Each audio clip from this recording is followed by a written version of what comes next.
The world can seem upside down at times, which has set me on a journey in search for love, truth, and ultimately personal freedom. I'm on a mission to help people find peace and healing so that each of us as individuals and ultimately the collective can be free from whatever keeps us stuck and skews our view of just how beautiful this life can be. Welcome to the Mack Show.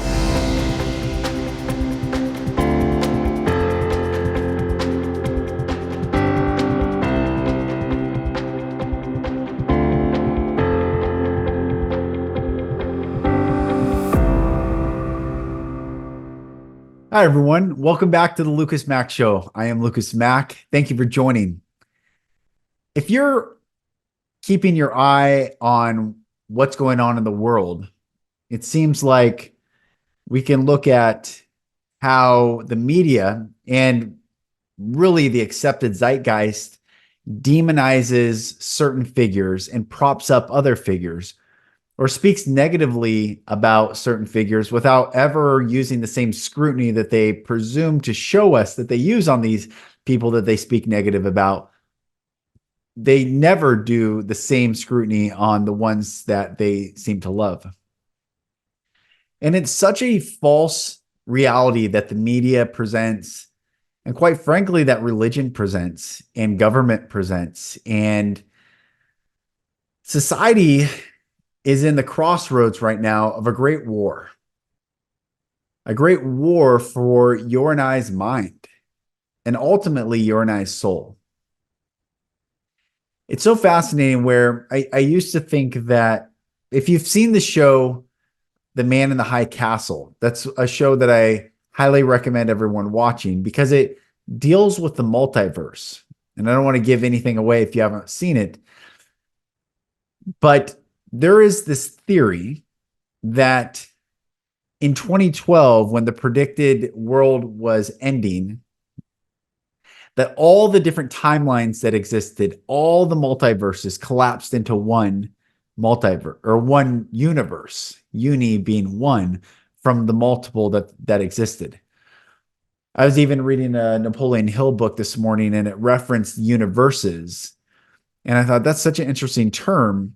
The Bible speaks of King of the universe, referring to God, but there's certainly been ideas put forth that there were multiple universes, multiple timelines, multiple realities. What is deja vu? Have we been in that exact scenario in a different timeline, and timelines converge or touch?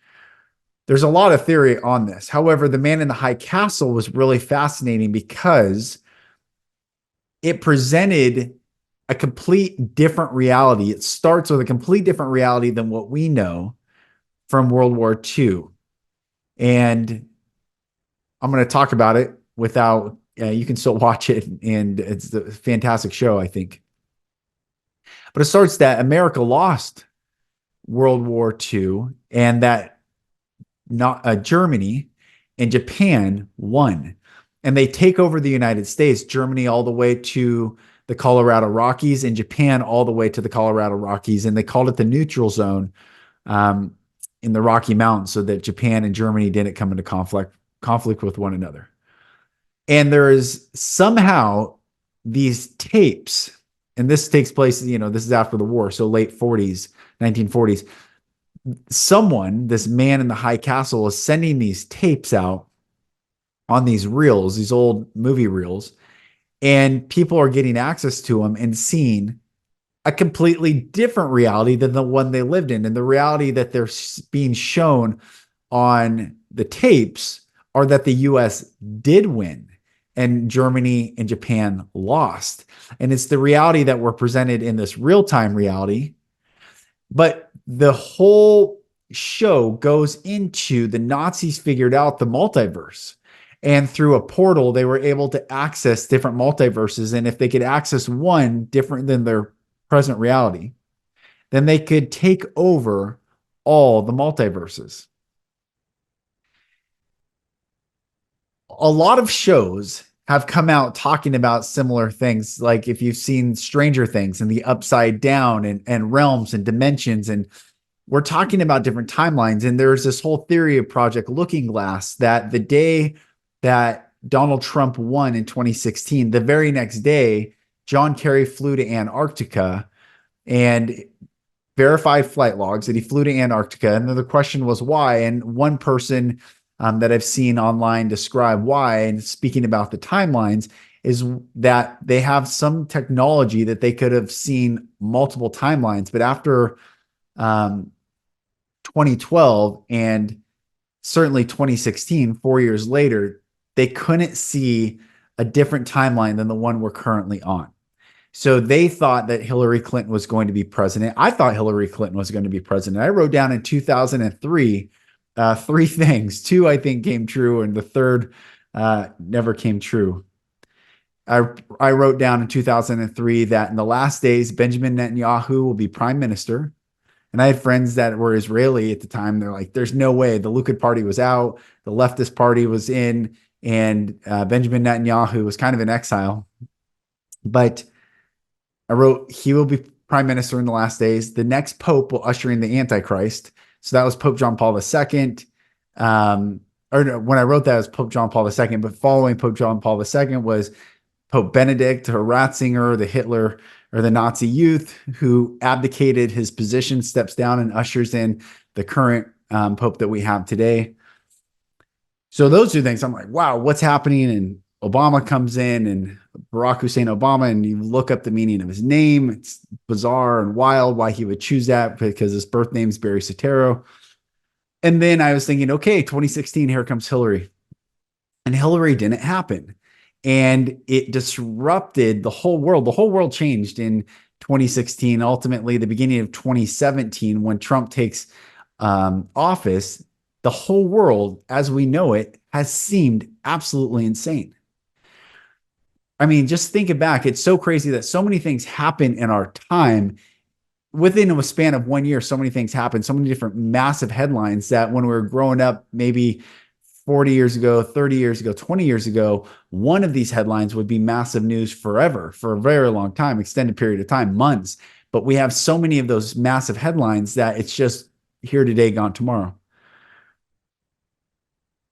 But since Trump took office in 2017, everything has seemed chaotic. All the rallies and the marches and all those marches for women, describing what is a woman, to now you can't describe what a woman is. And I mean, it's truly been insane since 2016, when Trump wins in November. And why I'm bringing all this up is the multiverses and timelines, and the world seemingly so frayed. Now, if you look at it from a biblical point of view, the whole Bible is a timeline. It lays out a timeline. And prophecy is a timeline. And eschatology lays out a timeline, the study of future events.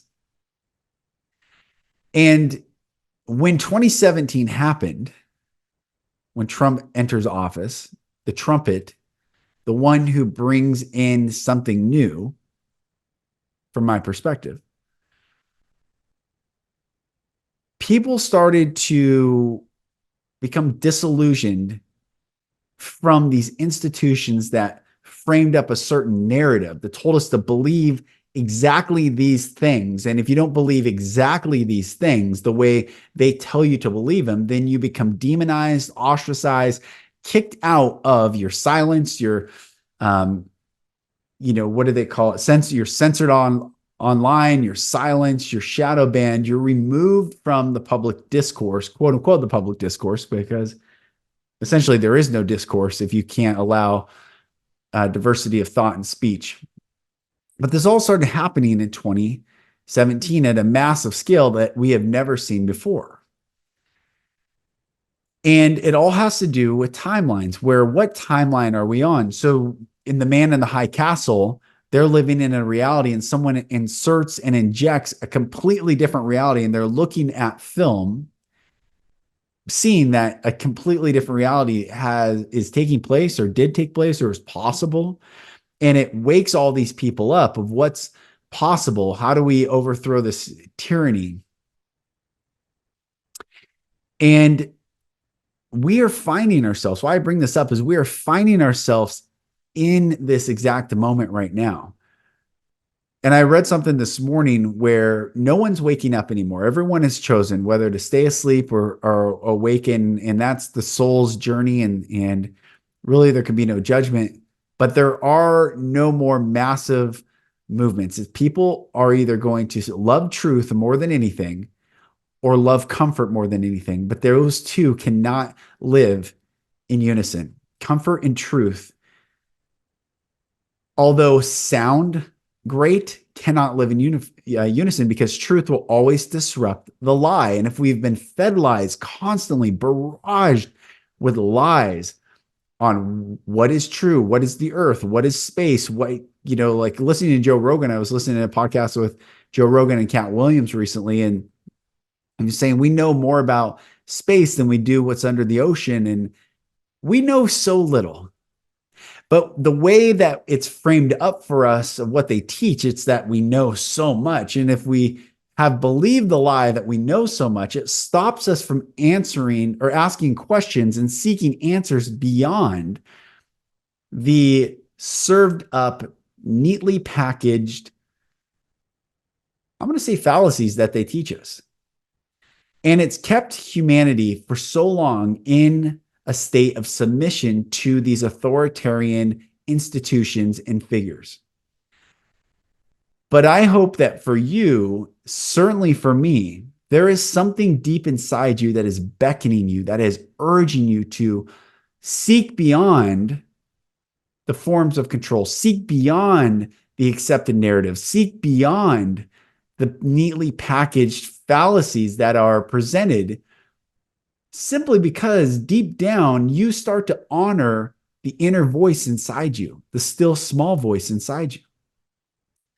It may not be popular when you're with people who want comfort, but it is heroic and respected for those who are living to solely find truth, where comfort is not found, but respect and honor and virtue, I believe, are found more on the path of truth than that ever can be found in the path of comfort.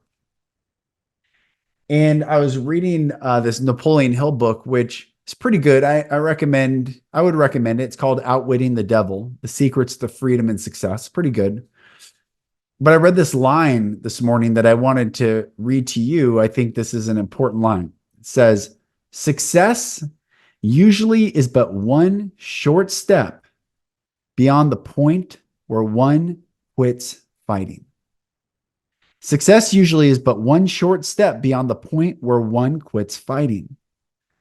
Success usually is but one short step beyond the point where one quits fighting.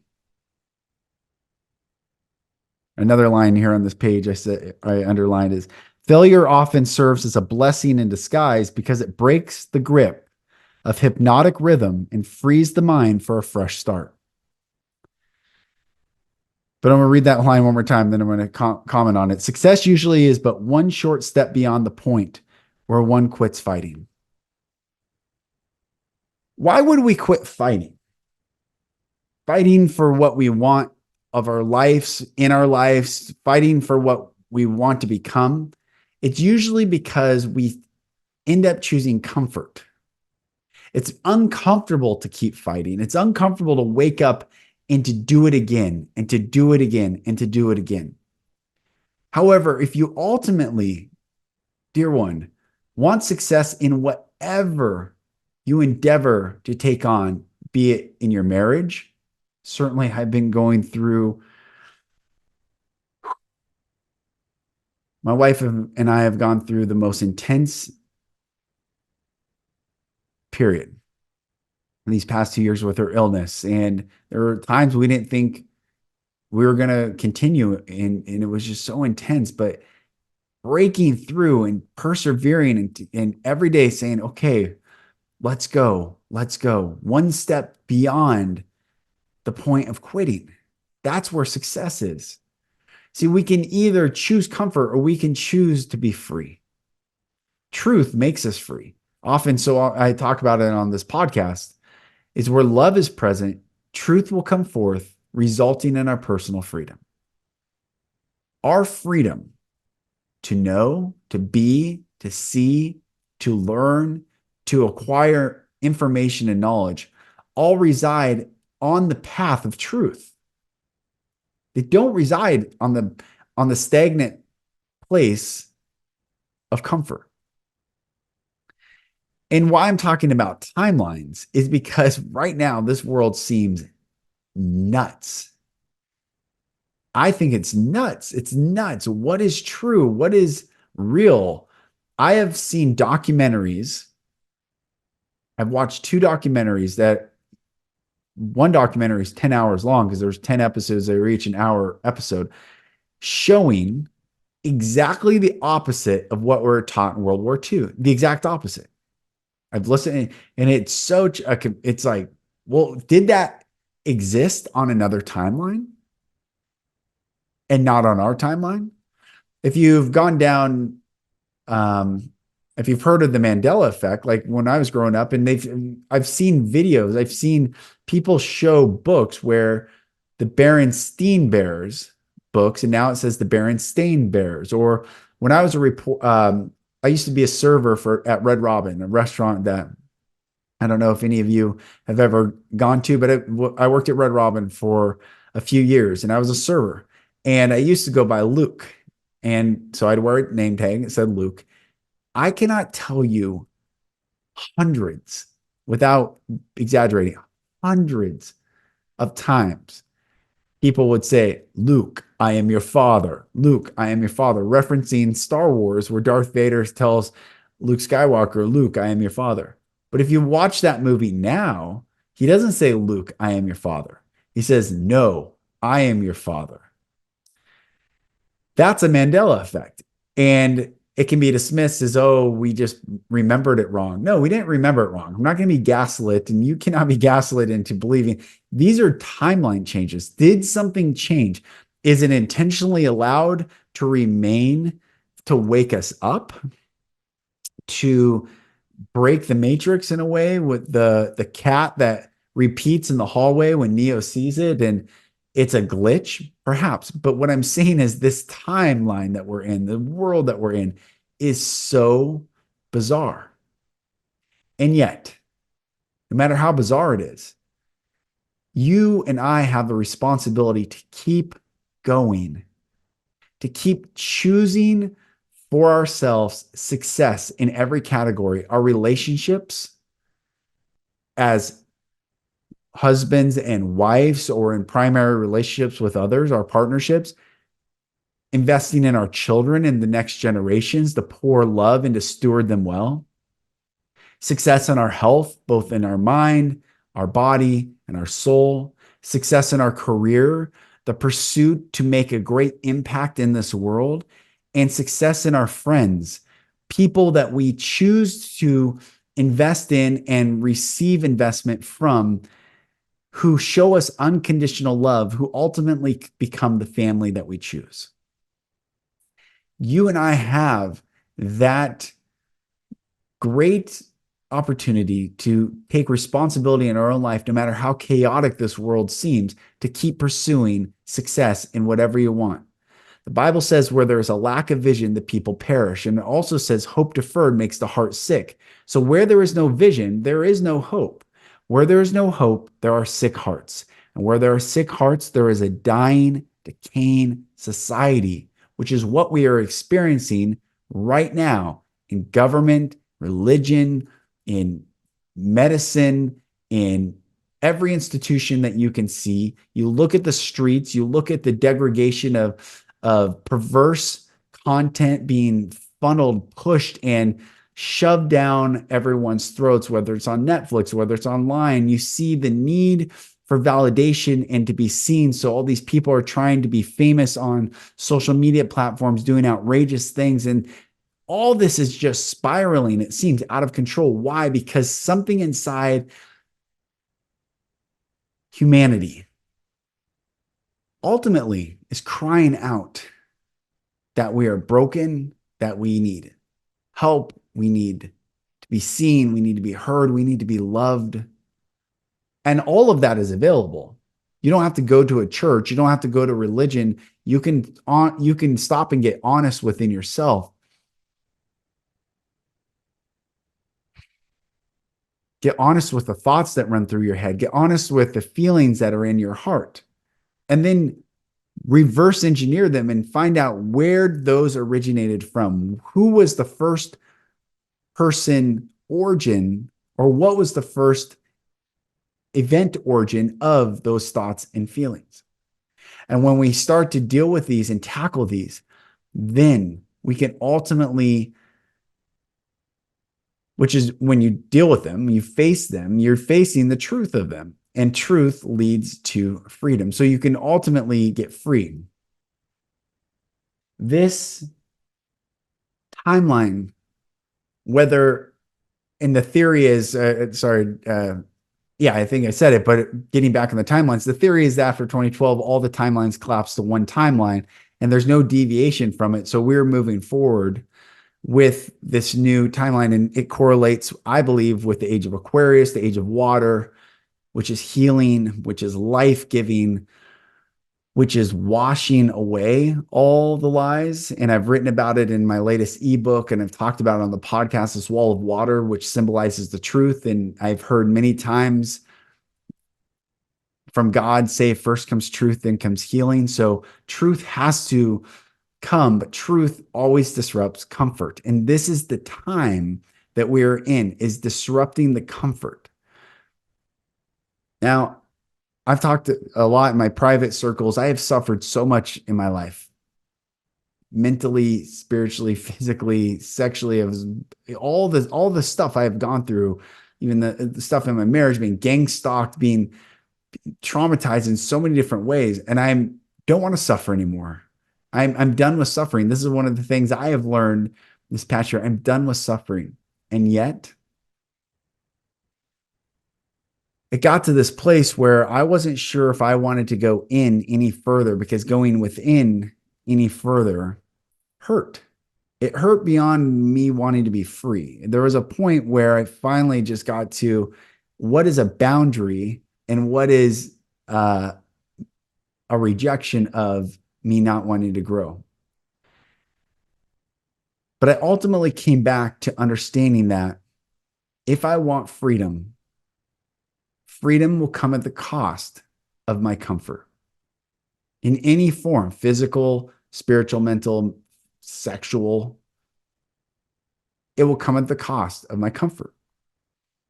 It will come at the cost of your comfort. So this episode is to encourage you all that whatever you're pursuing, whatever you're seeking, whatever you want for your life, be it just to be better, be it to finally find peace. I know a lot of people just want peace. We want our own plot of land. We want to do what we want, when we want, how we want, without any reprisal or any threat of restraint. Because we're good. We're good people. Humans are so beautiful and good, ultimately, which is why they can easily manipulate us, which is why they have to use so much force to shove down negative energy to take us down, because we are really good. We really are. And so we just need brave, courageous souls like you to stand in the gap, to be the light, to continue to keep the vision for how you want to be in this world and what you want to accomplish and what impact and legacy do you want to leave behind, so that regardless of the timeline that we are in, and it seems like it's upside down and it seems like it's insane and what's true and what's not and who's who, and are there clones operating as the real person? Are these people in masks? Are these body doubles? I mean, it's it's nuts. Even though I said those three options, no, I believe all three of those are happening in real time. It's nuts. That's how nuts of a time this is. this Joe Biden looks nothing like the Joe Biden of history, and people have accepted that a facelift changed the way he looks and attached an earlobe to him. But then this Joe Biden looks different almost every single time, and it's just nuts. It's nuts that there is verified by a couple people, and let's just say it's rumor that Joe Biden, because he's an old man, whatever, pooped himself when he was with the Pope. Like, this is crazy stuff, regardless if it's true or not. The fact that we're even here, that I even said this, that I heard this, that people have talked about it, on Joe Rogan podcast and have seen articles. This is a nutty time. It's nuts. And yet it doesn't really matter. My point is to get ultimately to, none of this stuff matters. It doesn't matter if who you want to take office takes office, or who you don't want to take office doesn't take office. Ultimately, all that stuff is external to you and I holding the vision for the life that we want to live. Because ultimately, if you look at it like the Matrix, or you look at this like a video game, you are the responsible party for choosing the life you want to live. No one else is going to hand you something so that you win. No one's going to give you the cheat code. You have to go through the adversity, the challenge, and be on the path of truth, which will always disrupt comfort. You can hide away. You can stay in your house. You can play it safe, and you will never win this game. Life is a game meant to be played well, with intention and joy. These 9 virtues that I have behind me, the Bible calls the fruit of the Spirit. Against such there is no law, which are love, joy, peace, long-suffering, goodness, gentleness, faith, temperance, and meekness. Against such there is no law. These are the ways we win this game, not by hiding and playing it safe. So this episode is meant to encourage you, no matter where you are in the world, and no matter where you live, no matter what your friends think or family thinks, no matter really what you think, and no matter what information is presented to us, both completely opposite than we've always believed. Like I said, I watched the documentaries that are completely different than what we're taught in World War II, like the movie Man in the High Castle. Or you're just looking and saying something doesn't feel right, seem right. It doesn't resonate with your resonance. Whatever the case is, deep down inside you, deep down in the quietness inside you, I know there is something yearning for more, yearning to be seen, yearning to be shown, yearning to be free. And that freedom and that what I will call success comes from you not giving up and not quitting. What Napoleon Hill says is so important. It comes from you not quitting. Success usually is but one short step beyond the point where one quits fighting. So don't quit fighting. Stay sharp. Stay on the path. No, listen to the still small voice. Listen to the still small voice. God programmed you, made you in his image, created you, formed you, and molded you into his image so that you look for no other institution that tries to replace God with truth, but you and God yourself can have that relationship. What is true? And how do we know if something's true or not? We can breathe more deeply. That's how you know. Our body tells us what is true. Our body, when it's heavy, not true. When it's constricting, no. When it brings fear, nope, not true. I was talking to someone the other day, and I said, fear is a liar, always is a liar, and there's no benefit in fear. False evidence appearing real, the acronym. And the Bible says, perfect love casteth out all fear, all fear. But then she said, well, what if a bear attacks and I feel afraid and I run away to save my life? So fear was good in that. And I said, I've heard that argument many times, and I'm saying that that's not fear. That's actually love. Love told you to get the heck out of there because it's not safe. Fear doesn't say get out of a situation. Fear says don't take another step forward. Fear keeps us stuck. You see, it doesn't keep us moving away from something. It keeps us stuck in one place in what we think is comfort. It's not. It could ultimately be what you think of as hell. Don't stay stuck. Love, even if it makes you feel a sense of adrenaline, is there to move you out of a certain situation. And adversity will come. Adversity is here for many, and adversity will come. Just don't give up. Just don't give up. Take another step. Keep going. For on the other side of this is glory. On the other side of this time, which we're all going through, it's insane. It's literally insane. On the other side of it's glory. Life and death, all these are just, the Bible says life and death are in the power of the tongue, and those that love it shall eat the fruit thereof. Those that use it and give to the power of the tongue will eat what the tongue gives out, which is either going to be life-giving or death-giving. Fear is death-giving. Love is life-giving. So this reality that we're in, it's funny to even call it a reality. What is reality? Is this all real? Is it a movie? I like Q. It's funny that most people don't know what Q is. They hear QAnon and they lump it together with what the media says it is about it. But simply like the Bible, I read every Q post like I read the Bible and read it verse by verse, chapter by chapter, precept upon precept. Well, I read every Q post. So no one's opinion of it can change my experience of it. And Q said often, we're watching a movie, enjoy the show. We're watching a movie, enjoy the show.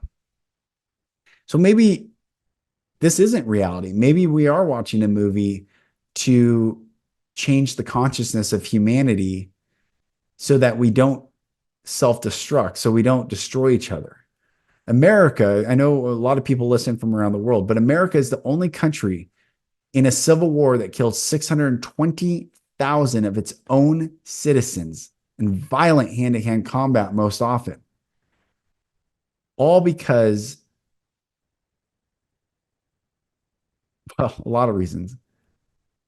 Abolish slavery, states' rights, individual rights, federal versus state, all questioning what is a republic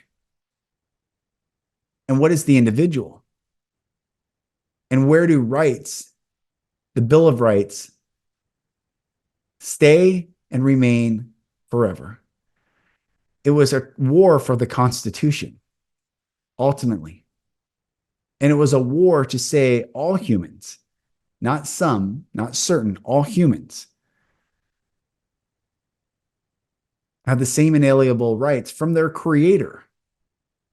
Doesn't mean they're all citizens of the state, meaning so there's still process and law. But what I'm saying is, I don't want to deviate from this. What I'm saying is, perhaps this movie is keeping that from happening again.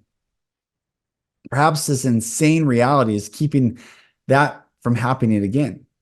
And if so, fantastic. Regardless, though, you cannot stop. Keep going. Pursue the dreams that you have in your heart.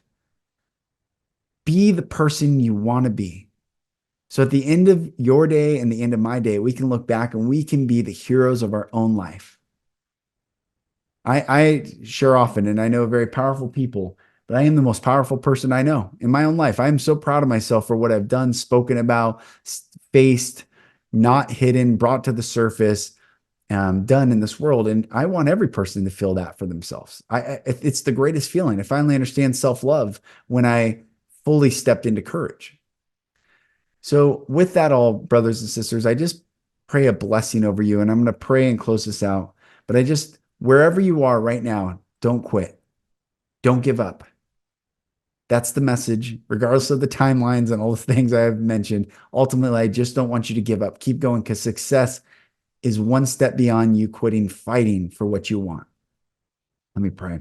Father, I thank you for this time. I love every person who's listening. I just pray your blessing, your love, your truth, your honor, your goodness, your beauty to bathe and pour forth in every mind, body, soul, spirit, and heart, Lord, that we can breathe in your presence, walk in your presence. And with so much attacking belief structures, may faith, a great force that humans have yet to fully tap into, may faith abound, and may love abound even more. Thank you. I ask blessings over everyone. Amen. All right, brothers and sisters, thank you for listening and watching this episode. I will talk to you on the next one.